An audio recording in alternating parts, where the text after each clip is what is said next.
ગુજરાતમાં વારંવાર આ પ્રકારની ઘટનાઓ બની રહી છે. નિર્દોષ આપ જુઓ કે પોલીસ ભરતી બાદ જે ખુશી મનાવવાની હતી એમાં નકલી દારૂ આવી ગયો અને નકલી દારૂમાં 4 લોકોના મોત થયા છે. પોલીસ પછી જાગે છે, તંત્ર પછી જાગે છે અને ખબર છે બુટલેગરો અહીંયા દારૂ વેચી રહ્યા છે, બેફામ બની રહ્યા છે, નકલી દારૂ વેચી રહ્યા છે અને આવા લોકોના મોત થઈ રહ્યા છે. ગૌરવ, વારંવાર આ પ્રકારની ઘટનાઓ બની રહી છે. પોલીસ પ્રશાસન હવે તબેલા છૂટી ગયું છે, બધું પછી દોડી રહી છે. ભાઈ પહેલાં ક્યાં હતા? પહેલે ખબર નથી તમને કે અહીંયા આવું બધું થઈ રહ્યું છે? શું થઈ રહ્યું છે ગૌરવ?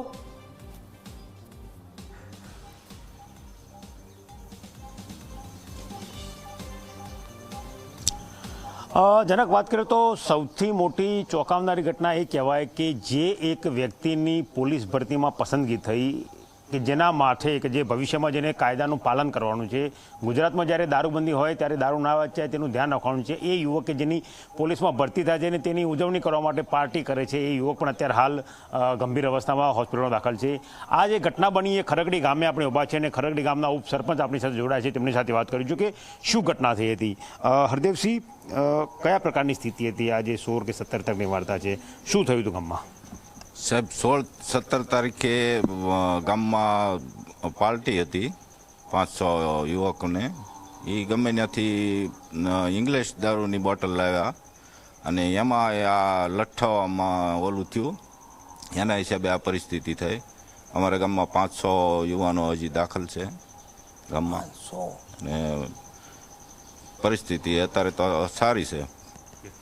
કોની પાર્ટી હતી, ક્યાં બેઠા હતા? કોઈને આઈડિયા હતો કે આ લોકો આવું દારૂનું સેવન કરે છે એવું ખબર હતી ખરી કોઈને? ના ના ના ના, એ સાહેબ કોઈ જાતની માહિતી નથી હો અમારી પાસે. ક્યારે ખબર પડી કે આવું કંઈ થયું છે? હવે એને એડમિટ કર્યા અને ઉલટી થાવ મળીને એડમિટ કર્યા ત્યારે બધાને ખબર પડી કે આણે તો આવું ઓલું પીધેલું છે, લઠ્ઠાનું ગમે એ સેવન કરેલું છે. કયા કયા યુવકો? તમે નામ ખરા તમારી પાસે? યુવકોનું નામ તો સાહેબ 3 તો અહીંયા એડમિટ જ છે. બરાબર. એક યુવકનું મોત પણ થયું? હા, એક યુવકનું મોત થયું. એ કોણ હતા ભાઈ? એ ભાઈ એનું નામ તો મને સાહેબ કાના તરીકે ઓળખાય ને, ચંદ્રસિંહ, કાનભા ચંદ્રસિંહ ગોહિલ. કેટલી ઉંમર હતી યુવકની? યુવકની ઉંમર આશરે 22 વર્ષ જેવી હતી.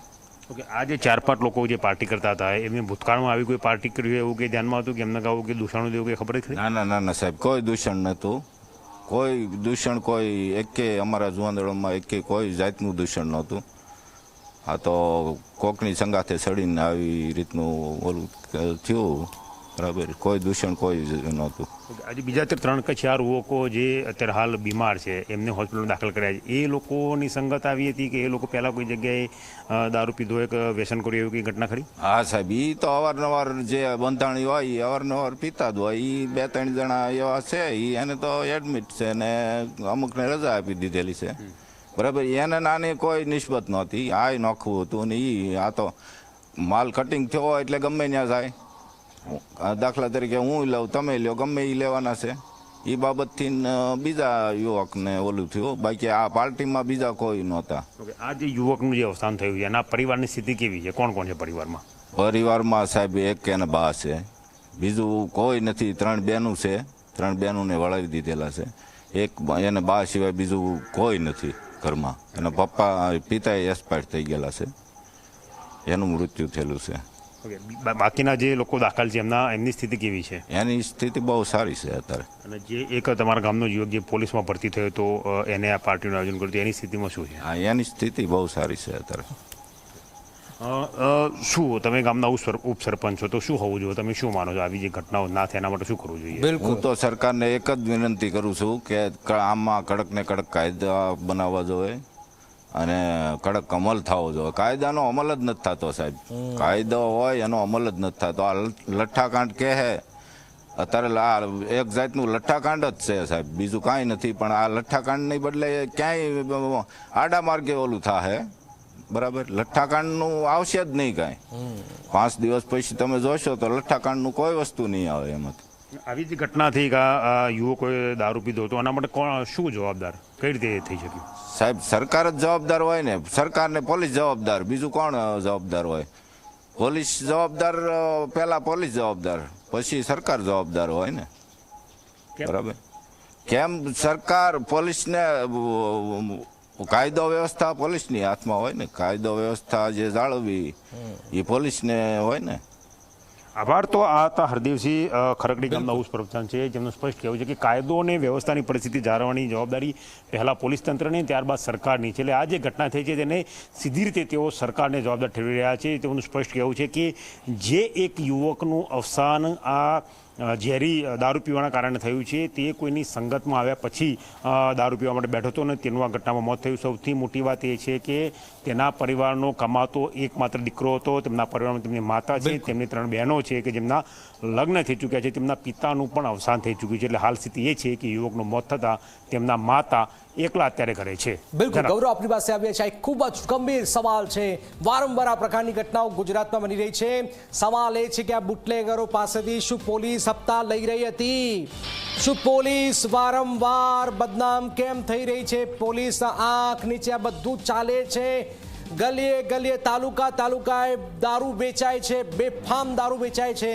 અને આવા ઘટનાક્રમની વચ્ચે આપ જોઈ રહ્યા છો કે 4 લોકોના મોતથી ફરીથી એ સવાલ કે ગુજરાતમાં દારૂબંધીની જે વાત જે છે બિલકુલ અહીંયા ઉડી રહી છે.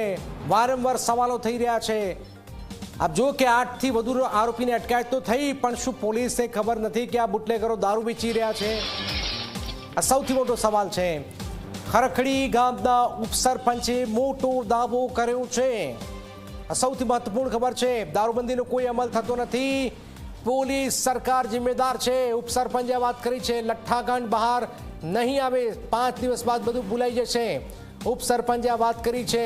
ખરખડી ગામના ઉપસરપંચે આ વાત કરી છે.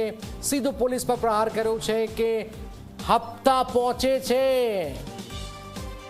મહત્વપૂર્ણ વાત છે કે પોલીસના આંખ નીચે આ બધું થઈ રહ્યું છે. લઠ્ઠાકાંડ બહાર નહીં આવે, ઉપસરપંચે આ વાત કરી છે.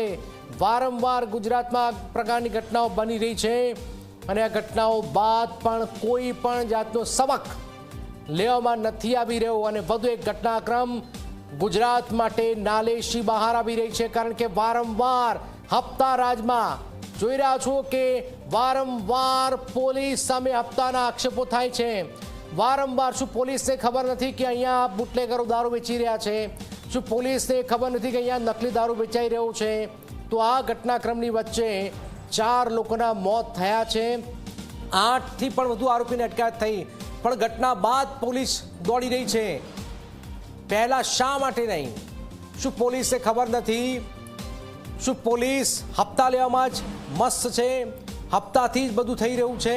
તો અનેક સવાલો થઈ રહ્યા છે અને વારંવાર આ પ્રકારની ઘટનાઓ બની રહી છે. અને એટલા જ માટે આપ જોઈ રહ્યા છો કે 4 લોકોના મોત થઈ રહ્યા છે. ગુજરાતમાં વારંવાર આ પ્રકારની ઘટનાઓ સામે આવી જ રહી છે.